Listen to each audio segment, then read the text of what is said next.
नमस्कार दोस्तों, स्वागत है आपका फोकस एजुकेशन के इस यूट्यूब चैनल पर। तो जैसा कि आप सब जानते हैं, इस चैनल के माध्यम से आपको विभिन्न प्रतियोगी परीक्षाओं की तैयारी कराई जाती है और वो भी एकदम निःशुल्क। तो सबसे पहले मैं आपको बता देता हूं दोस्तों, जो लोग पहली बार चैनल पर विजिट कर रहे हैं या इस वीडियो क्लास को पहली बार देख रहे हैं, वो सबसे पहले चैनल को सब्सक्राइब कर लें ताकि आने वाली वीडियो आपको मिल सकें। तो जैसा कि स्टूडेंट आप जानते ही हैं कि हमारी पॉलिटी की श्रृंखला चल रही है। इससे पहले विश्व भूगोल और एस्ट्रोनॉमी और कुछ अन्य टॉपिक भी इस यूट्यूब चैनल पर डाल दिए गए हैं, उन्हें आप ज़रूर देखें। और आज का जो हमारा टॉपिक रहेगा दोस्तों, वो इतना ज़बरदस्त टॉपिक है कि यदि आप इस वीडियो क्लास को ध्यान से सुन लेते हैं तो मैं इस बात को कह सकता हूँ कि निश्चित तौर पर आप एग्ज़ाम में जो प्रश्न इस टॉपिक से आने वाले हैं, निश्चित तौर पर आप बेहतर करने वाले हैं, चाहे परीक्षा भले ही आईएएस की क्यों ना हो। तो थोड़ा सा ध्यान देंगे। टॉपिक को स्टार्ट करते हैं। आज हम इस टॉपिक पर राष्ट्रपति की जो जुडिशियल पावर है उससे संबंधित मैं बात करूंगा और आर्टिकल 72 पर मैं पूरी चर्चा करूंगा। तो थोड़ा सा ध्यान से इस वीडियो को सुनना है। तो स्टार्ट करता हूं। भारतीय संविधान का अनुच्छेद 72, दोस्तों याद रखना है, भारतीय संविधान का अनुच्छेद 72 भारत के राष्ट्रपति को यह शक्ति देता है कि वह किसी भी अपराध के अभियुक्त को क्षमादान दे सकता है। लेकिन दोस्तों याद रखना है, कुछ पॉइंट्स आपको क्लियर याद रखने हैं कि संघ सूची का अगर कोई भी विषय से संबंधित अपराध किया है, या फिर संघ शासन से संबंधित अगर कोई भी अपराध किया है, या फिर सेना न्यायालय के द्वारा दिया गया कोई भी दंड है, या यहाँ तक कि दोस्तों ये भी बात याद रखना है प्यारे स्टूडेंट कि अगर मृत्यु दंड भी है, जिसको हम सजाए मौत का कहते हैं, या फिर हम इसको ऐसा कह सकते हैं फांसी की सज़ा, उसको भी भारत के राष्ट्रपति को माफ़ी करने का अधिकार है। कई बार प्रश्न एग्जाम में सीधा पूछा जा सकता है, तो याद रखेंगे। वहीं दोस्तों एक बात आपको याद रखनी है कि जब भारत के राष्ट्रपति जो इस क्षमादान प्रोसेस को उनको जो दी गई है भारतीय संविधान में, उसको कई प्रकार से वो क्षमादान दे सकते हैं। चूँकि उनके विभिन्न प्रकार थोड़े से बांटे गए हैं, उसको आप इस तरीके से समझ सकते हैं कि किस अभियुक्त को किस प्रकार वो क्षमादान दे सकते हैं। तो प्रत्येक की प्रोसेस कहीं ना कहीं पर अलग है, तो इसको थोड़ा ध्यान से देखेंगे। मैं पॉइंट वाइज आपको क्लियर करता हूँ। सबसे पहले अगर हम बात करें तो क्षमादान नंबर 1, जिसको क्षमादान ही कहा जाता है, जिसको इंग्लिश में पार्डन कहते हैं। इसका मतलब है दोस्तों, इसके तहत भारत के राष्ट्रपति को यह अधिकार दिया गया है कि भारत का राष्ट्रपति किसी भी अभियुक्त का मतलब है कि जिसने अपराध किया है, ऐसा व्यक्ति जिसने अपराध किया है उसे ही हम अभियुक्त कहते हैं।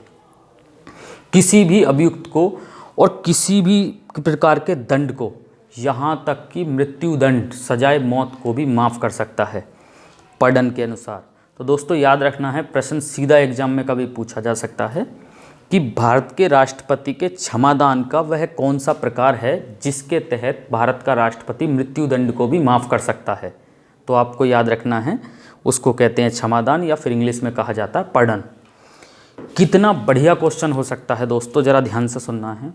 प्रश्न एग्जाम में पूछा जाएगा कि भारत के इतिहास में ऐसे कौन से राष्ट्रपति हैं जिन्होंने सबसे अधिक फांसी की सज़ा को माफ़ किया है।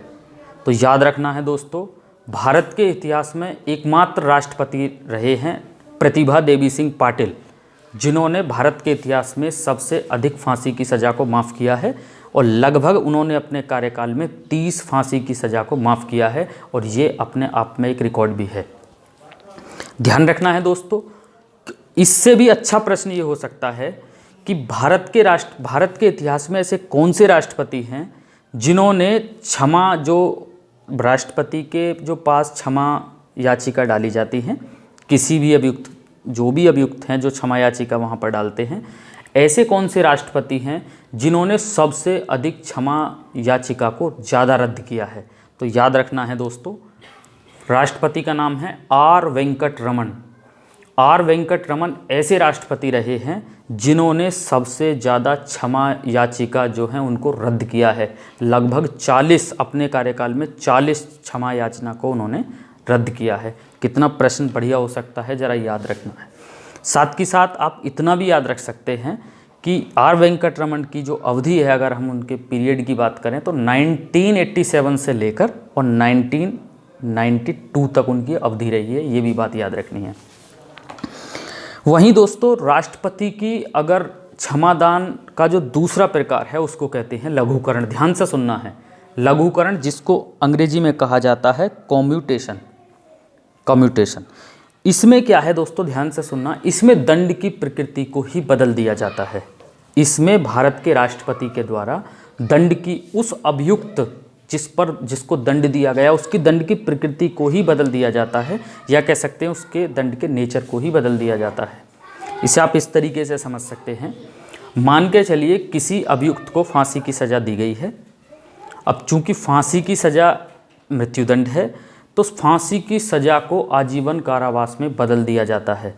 भारत के राष्ट्रपति द्वारा लघुकरण के तहत फांसी की सज़ा को आजीवन कारावास में बदल देना ही कौन सा प्रकार कहलाता है, लघुकरण। अब आपने यहाँ पर देखा, यहाँ पर प्रकृति ही चेंज हो चुकी है दंड की। फांसी की सज़ा को आजीवन कारावास में बदल दिया गया। तो याद रखना है, कई बार प्रश्न एग्जाम में पूछा जा सकता है। उसके बाद अगर हम बात करते हैं दोस्तों, तीसरा प्रकार आता है परिहार, रेमिशन जिसे कहा जाता है इंग्लिश में। इसमें क्या है दोस्तों, ज़रा ध्यान रखेंगे। इसमें भारत के राष्ट्रपति द्वारा क्षमादान के रूप में क्या होता है कि भारत के राष्ट्रपति उसकी दंड की अवधि को कम कर देते हैं। इसको आप इस तरीके से समझ सकते हैं, मान के चलिए किसी अभियुक्त को 20 साल की सज़ा दी गई है या 15 साल की सज़ा दी गई है, तो उसकी सज़ा को 5 वर्ष कर देना या फिर उसकी सज़ा को 10 वर्ष कर देना, तो कहीं ना कहीं पर उसकी अवधि को, उसके दंड की अवधि को कम कर दिया जाता है। तो राष्ट्रपति की क्षमादान के उस प्रकार को हम परिहार के नाम से जानते हैं। कई बार प्रश्न सीधा एग्जाम में पूछा जा सकता है, तो इसे भी आप याद रखेंगे। आशा करता हूं कि ये चीज़ें आपको समझ में आ गई होंगी, और वीडियो को लाइक ज़रूर करें दोस्तों, जिससे कि वीडियो उन स्टूडेंट्स तक भी पहुंच सके जो कॉम्पिटिटिव एग्ज़ाम की तैयारी कर रहे हैं और वास्तव में जिस परीक्षा में जिस चीज़ की आपकी ज़रूरत है, जिस चीज़ को की परीक्षा में आपको ज़रूरत है, वो चीज़ आप तक पहुंच सके। उसके बाद मैं करता हूं राष्ट्रपति का जो क्षमादान का चौथा प्रकार है उसे कहते हैं दोस्तों विराम। इंग्लिश में अगर बात करें तो इसको रेस्पाइट कहा जाता है। ध्यान से सुनेंगे दोस्तों, कई बार क्या होता है, स्टूडेंट परिहार और विराम में थोड़ा कंफ्यूज हो जाते हैं। देखो मैं इसको स्पष्ट कर देता हूं, ज़रा याद रखें। जैसा कि मैंने अभी बताया, परिहार में क्या होता है कि भारत के राष्ट्रपति के द्वारा अभियुक्त को जो दंड दिया गया है उसकी अवधि को कम कर दिया जाता है। जैसे कि किसी की सज़ा 10 साल है तो उसकी सज़ा को 5 साल कर देना, वो परिहार के अंतर्गत आता है। वहीं दोस्तों विराम में क्या है, विराम में भी अवधि को कम ही कर दिया जाता है, ये भी बात याद रखनी है। लेकिन फिर अंतर क्या है, तो बस दोस्तों इतना याद रखना है कि अंतर सिर्फ ये है कि वहाँ राष्ट्रपति कोई विशेष परिस्थिति देखते हैं उस अभियुक्त की। जैसे कि आप ऐसा समझ सकते हैं कि कोई महिला है और गर्भवती है, तो आप जानते होंगे उसको किसी वजह से उसको जितनी भी सज़ा दी गई है, तो चूंकि आप इस बात को भली भांति जान रहे होंगे कि भारत के राष्ट्रपति को ये मालूम है कि सज़ा महिला को दी गई है, ना कि उसके पेट में पलने वाले बच्चे को। तो चूंकि महिला के साथ साथ सज़ा बच्चे को ना मिले, तो इस विशेष परिस्थिति को देखते हुए भारत के राष्ट्रपति उसको ये लाभ दे सकते हैं। ध्यान रखें दोस्तों, इस प्रकार का भी प्रश्न एग्जाम में बन सकता है कि मान के चलिए कोई अभियुक्त है और जेल में उसकी तबीयत ज़्यादा खराब है, तो उसको बाहर चिकित्सालय में भर्ती कराया जाता है, मतलब बाहर दिखाया जाता है। तो अगर किसी वजह से आप जानते होंगे कि अगर सही होने में उसका जितना समय उस चिकित्सालय में बाहर लगता है, मतलब जेल से बाहर लगता है, तो कई बार क्या है, भारत का राष्ट्रपति इसी क्षमादान के प्रकार विराम के तहत उसको यह लाभ दे सकता है कि जितना समय उसका उससे बाहर लगा है, मतलब दंड से जेल से बाहर लगा है तो उस समय को उसकी जो सज़ा की अवधि है उसमें से कम किया जा सकता है। तो ऐसा भी आप याद रखेंगे। आशा करता हूँ कि दोनों में डिफरेंस आपको समझ में आया होगा, क्योंकि परिहार और विराम में यही अंतर है। परिहार में सीधे भारत के राष्ट्रपति किसी अभियुक्त की सज़ा को सीधे कम कर सकते हैं, वहीं विराम में किसी विशेष परिस्थिति को ध्यान में रखते हुए उसकी सज़ा को कम किया जा सकता है। तो ये भी बात आप याद रखेंगे। वहीं दोस्तों भारत के जो राष्ट्रपति हैं उनको क्षमादान का जो 5वां प्रकार दिया गया है, 5वां प्रकार है, उसको कहते हैं हम प्रेविलम, या फिर उसे अंग्रेजी की बात करें तो अंग्रेजी में उसको रिप्रीव कहा जाता है, कहीं कहीं पर निलंबन भी कहा जाता है। ये भी बात आप याद रखेंगे। लेकिन दोस्तों कितना बढ़िया प्रश्न एग्जाम में बन सकता है, ज़रा ध्यान देंगे। एग्जाम में पूछा जा सकता है कि भारत के राष्ट्रपति के क्षमादान के अंतर्गत वह कौन सा प्रकार है जो आम तौर पर मृत्युदंड के लिए ही उसे भारत के राष्ट्रपति द्वारा लागू किया जाता है। तो याद रखना है दोस्तों, क्षमादान के लिए जब राष्ट्रपति के यहाँ अनुरोध किया जाता है आमतौर पर मृत्युदंड के मामले में, ये बात याद रखनी है, तो भारत के राष्ट्रपति उस बीच में जब तक वो निर्णय देते हैं, ध्यान से सुनना है, उस बीच में जब तक वो निर्णय देते हैं उसके मृत्युदंड को उस समय तक के लिए निलंबित कर देते हैं जब तक कि उनका खुद का कोई आदेश आता है या खुद का कोई ऑर्डर आता है। ज़रा ध्यान से सुनना है, कितना बढ़िया प्रश्न एग्जाम में बन सकता है। इसको इस प्रकार याद रखेंगे, मान के चलिए किसी व्यक्ति को मृत्युदंड की सज़ा दी गई है, सुप्रीम कोर्ट ने भी उसकी फांसी बरकरार रखी है, तब वह जो अभियुक्त है जिसको फांसी की सज़ा दी गई है वह राष्ट्रपति के यहाँ क्षमा याचिका डालता है, और राष्ट्रपति उस क्षमा याचिका पर जितना समय लेता है अपने डिसीजन को देने में या अपने निर्णय को देने में, उस बीच में उसकी फांसी की सज़ा को रोक दिया जाता है। तो वो जो बीच में रोकना है उसके डिसीजन आने तक, उसे ही हम क्या कहते हैं, राष्ट्रपति की प्रेविलम प्रकार, मतलब क्षमादान का जो प्रकार है उसको कहते हैं प्रेविलम, या फिर उसको हिंदी में निलंबन भी कहा जाता है। कई बार प्रश्न एग्जाम में बन सकता है। और दोस्तों ये बात भी याद रखनी है कि यह जो प्रकार है क्षमादान का, यह आमतौर पर मृत्युदंड के मामलों पर ही लागू होता है। एक बात और याद रखनी है दोस्तों, बहुत बढ़िया प्रश्न हो सकता है, ज़रा ध्यान से सुनेंगे। भारत के राष्ट्रपति जब किसी की क्षमा याचिका जब वहाँ भारत के राष्ट्रपति के पास जाती है तो उसे कितनी अवधि तक अपने पास रख सकते हैं, तो ध्यान से सुनना है दोस्तों। संविधान के अनुच्छेद 72 के अनुसार ही भारत के राष्ट्रपति के पास जब किसी की क्षमा याचिका पहुँचती है वहाँ पर, तो उनके लिए जो समय सीमा है वो निश्चित नहीं है, मतलब कि वो कितने भी समय तक उसे अपने पास रख सकते हैं। दोस्तों याद रखना है, इसका सबसे बेहतर उदाहरण आप एक मान सकते हैं। एक उदाहरण आपको बताता हूँ, ज़रा याद रखेंगे।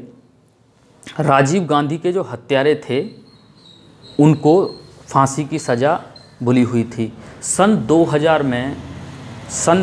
में उन्होंने क्षमा के लिए राष्ट्रपति के यहाँ अपनी याचिका डाली सन 2000 में। तो दोस्तों याद रखना है 2011 में 2011 में राष्ट्रपति ने उनकी क्षमा याचना को जो है रद्द किया। तो आप इस बात को अच्छी तरीके से जान सकते हैं कि भारत के राष्ट्रपति ने हाँ या ना कहने में ही लगभग 11 साल का समय ले लिया।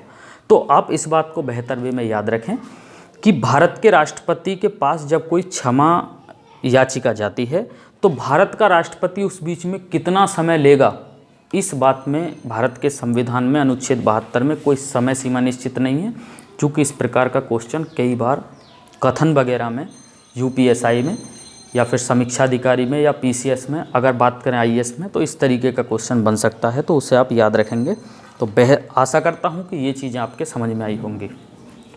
और ज़रा एक बात और याद रखना है, सुप्रीम कोर्ट ने एक मुख्य जो चीज़ें है वो अच्छी तरीके से बता रखी है, तो ज़रा इससे भी याद रखें। कितना बढ़िया प्रश्न हो सकता है एग्जाम में पूछा जाएगा कि भारत के राष्ट्रपति के पास जब कोई अभियुक्त क्षमा याचिका डालता है और भारत के राष्ट्रपति कितने वर्षों तक अगर उस क्षमा याचिका पर, जो उसकी क्षमा याचिका है, उस पर कोई भी प्रतिक्रिया नहीं देते हैं या उस पर कोई भी रेस्पॉन्स राष्ट्रपति का नहीं रहता है, कितने वर्षों तक, तो उस व्यक्ति को, जिसको मृत्युदंड मिला हुआ है, उसको आजीवन कारावास में बदल दिया जाएगा।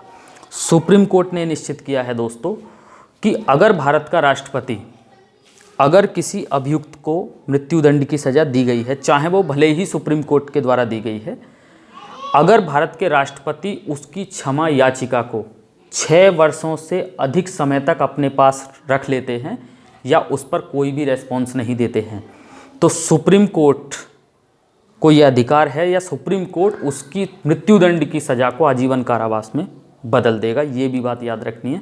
कई बार प्रश्न कितना बढ़िया एग्जाम में बन सकता है, तो इसे भी आप याद रखेंगे।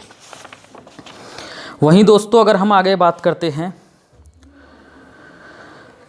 अगर कोई अभियुक्त है और अभियुक्त जब भारत के राष्ट्रपति के पास अपनी क्षमादान की याचिका डालता है और अगर भारत का राष्ट्रपति उस क्षमादान की याचिका को रद्द कर देता है, तो ध्यान रखना है दोस्तों, अभियुक्त के द्वारा क्षमादान की दूसरी याचिका नहीं डाली जा सकती है। ये भी बात याद रखनी है। कई बार कथन में ऐसा प्रश्न बन सकता है। इसको आप ऐसा समझ सकते हैं कि अगर भारत का राष्ट्रपति किसी की क्षमादान याचिका को एक बार कैंसिल कर देता है, तो वापस दोबारा उस अभियुक्त के लिए क्षमा याचिका राष्ट्रपति के पास नहीं डाली जा सकती है। तो कई बार प्रश्न एग्जाम में बन सकता है, तो इसे आप याद रखेंगे। वहीं दोस्तों कितना बढ़िया प्रश्न हो सकता है, और भी अच्छा प्रश्न, तो थोड़ा ध्यान देंगे। क्या भारत के राष्ट्रपति के द्वारा दिया गया जो क्षमादान है उसका जुडिशियल रिव्यू किया जा सकता है? तो ध्यान से सुनेंगे दोस्तों। हाँ, किया जा सकता है, लेकिन किस स्थिति में? यदि निर्णय मनमाने रूप में दिया गया हो या निर्णय तर्क संगत ना हो, ध्यान से सुनना है, तभी सुप्रीम कोर्ट उसका जुडिशियल रिव्यू कर सकता है। ये चीज़ सुप्रीम कोर्ट ने पहले ही निर्धारित कर रखी है, ध्यान रखना है। जुडिशियल रिव्यू का मतलब है न्यायिक पुनर्विलोकन, उसकी जांच करना। उसके बाद याद रखना दोस्तों, मान के चलिए अगर किसी अभियुक्त को फांसी की सज़ा सुप्रीम कोर्ट के द्वारा दी गई है या फिर लोअर कोर्ट के द्वारा दी गई है और उस फांसी की सज़ा को सुप्रीम कोर्ट ने भी जारी रखा है या बरकरार रखा है, ऐसा कह सकते हैं, तो जब उस अभियुक्त जिसको फांसी की सज़ा दी गई है और वह अभियुक्त अपनी क्षमादान याचिका राष्ट्रपति के पास डालता है और भारत के राष्ट्रपति का जो निर्णय होता है, मान के चलिए उस मृत्युदंड को और वो आजीवन कारावास में बदल देता है या उस मृत्युदंड को वो पर्डन के तहत पूरा ही माफ़ कर देता है, तो ध्यान रखना है दोस्तों, ये निर्णय सुप्रीम कोर्ट से निर्णय से अलग हो सकता है। इसमें कोई ऐसी बात नहीं है, क्योंकि राष्ट्रपति का निर्णय न्यायालय से अलग हो सकता है। ये सुप्रीम कोर्ट ने पहले ही निश्चित कर रखा है। ये भी बात आप याद रखेंगे। उसके बाद अगर हम बात करें, राष्ट्रपति के यहाँ पर जो क्षमादान की सुनवाई होती है दोस्तों, याद रखनी है, कथन में प्रश्न बन सकता है, कभी भी मौखिक नहीं होती है। राष्ट्रपति के यहाँ क्षमादान की जो सुनवाई होगी वो सिर्फ लिखित सुनवाई होगी, कार्य जो होगा लिखित में होगा, वहाँ किसी भी प्रकार की कोई मौखिक सुनवाई नहीं होगी। ये भी बात आपको याद रखनी है, कई बार प्रश्न एग्जाम में बन सकता है, तो इसे भी आप याद रखेंगे। और ध्यान रखना है दोस्तों, जैसा कि आप जानते भी हैं, भारत में केंद्रीय मंत्रिपरिषद का जो कार्यपालिका का प्रमुख होता है वो भारत का राष्ट्रपति होता है, या इसको कह सकते हैं executive head of central government. मेरा कहने का मतलब ये है कि चूंकि आप जानते ही हैं कि कार्यपालिका का प्रमुख भारत का राष्ट्रपति होता है केंद्र में, अब ये बात आप भली भांति जानते होंगे कि केंद्र में भारत के प्रधानमंत्री के कहने के अनुसार राष्ट्रपति को कार्य करना होता है। तो क्षमादान में भी ये बात सुप्रीम कोर्ट ने निश्चित कर रखी है, ध्यान से सुनना है, कि क्षमादान देते समय भारत के राष्ट्रपति के द्वारा क्षमादान देते समय भारत के राष्ट्रपति मंत्रिपरिषद की सलाह लेंगे। ध्यान से सुनना है, राष्ट्रपति इस शक्ति का प्रयोग केंद्रीय मंत्रिपरिषद की सलाह पर ही करेंगे। मतलब कि सीधी सी बात है, आर्टिकल 72 का प्रयोग भारत के राष्ट्रपति मंत्रिपरिषद मतलब केंद्रीय मंत्रिपरिषद की सलाह पर ही करेंगे। ये बात भी आपको याद रखनी है, कई बार प्रश्न एग्जाम में सीधा बन सकता है। और वो बात मैंने अभी आपको बताई दी है, मैं फिर से बताता हूँ कि यदि किसी व्यक्ति की दया याचिका, ध्यान रखना है मृत्युदंड के मामले में, यदि भारत के राष्ट्रपति उस पर 6 वर्ष तक, ध्यान रखना 6 वर्ष से अधिक का अगर समय ले लेते हैं, उस पर कोई प्रतिक्रिया नहीं देते हैं, तो ध्यान रखना है दोस्तों, सुप्रीम कोर्ट ने साफ कर रखा है कि उसकी मृत्युदंड की सज़ा को आजीवन कारावास में बदल दिया जाएगा। चूँकि आप जानते होंगे इसका मुद्दा ये भी है कि ये जीवन के अधिकार के विरुद्ध है, क्योंकि कई बार ऐसा होता है, जैसा कि मैंने अभी एग्जाम्पल ही आपको बताया, कि भारत के राष्ट्रपति हाँ या ना कहने में ही 11 साल ले लेते हैं। इसका मतलब सीधा है कि वो मानसिक रूप से भी कहीं ना कहीं उनको जो अभियुक्त है वो प्रताड़ित होता है, और 11 साल की वो सज़ा उस बीच में भी काट लिए होते हैं, जबकि उसको दोहरी सज़ा का प्रावधान नहीं होना चाहिए। चूँकि वो दोहरी सज़ा मानी जाएगी, या कह सकते हैं दोहरी सज़ा मानी जा सकती है, क्योंकि आप समझते होंगे कि जिस व्यक्ति ने 2000 में राष्ट्रपति के पास क्षमादान के लिए याचिका डाली है और 2000 से पहले ये डिसीजन आ चुका है कि उसके लिए फांसी की सज़ा दी जाएगी, तो सीधी सी बात है वो अपने आप में कहीं मानसिक रूप से भी कहीं ना कहीं परेशान रहेगा कि राष्ट्रपति का क्या निर्णय आने वाला है। और बल्कि भारत के राष्ट्रपति उस निर्णय को हाँ या ना कहने में ही वो 11 साल का समय ले लेते हैं। तो 2000 में जो क्षमादान याचिका जो राष्ट्रपति के पास डाली जाती है और 2011 में भारत का राष्ट्रपति उसको निरस्त करता है, तो उस स्थिति में आपको याद रखना है, सुप्रीम कोर्ट ने क्लियर कर रखा है कि अगर 6 वर्ष से ज़्यादा भारत का राष्ट्रपति किसी मृत्युदंड के मामले में, ध्यान रखना है दोस्तों, मृत्युदंड के मामले में अगर भारत का राष्ट्रपति, या कह सकते हैं फांसी की सज़ा के मामले में अगर भारत का राष्ट्रपति 6 वर्ष से अधिक का समय किसी क्षमादान याचिका पर लेते हैं, हाँ या ना कहने में या कोई भी रेस्पॉन्स देने में, तो सुप्रीम कोर्ट के द्वारा जिस व्यक्ति को मृत्युदंड दिया गया है उसको आजीवन कारावास में उसकी सज़ा को बदल दिया जाएगा। दोस्तों वीडियो कैसी लगी कमेंट बॉक्स में ज़रूर बताएं, और ये बात पक्की है कि यदि इस टॉपिक से संबंधित कोई भी परीक्षा में आपसे सवाल पूछा जाता है तो मैं निश्चित तौर पर ये कह सकता हूँ कि आप परीक्षा में बहुत बेहतर करने वाले हैं। दोस्तों वीडियो को लाइक ज़रूर करें और उन दोस्तों में शेयर करें जो कंपटीशन की तैयारी कर रहे हैं। बहुत बहुत धन्यवाद, नमस्कार।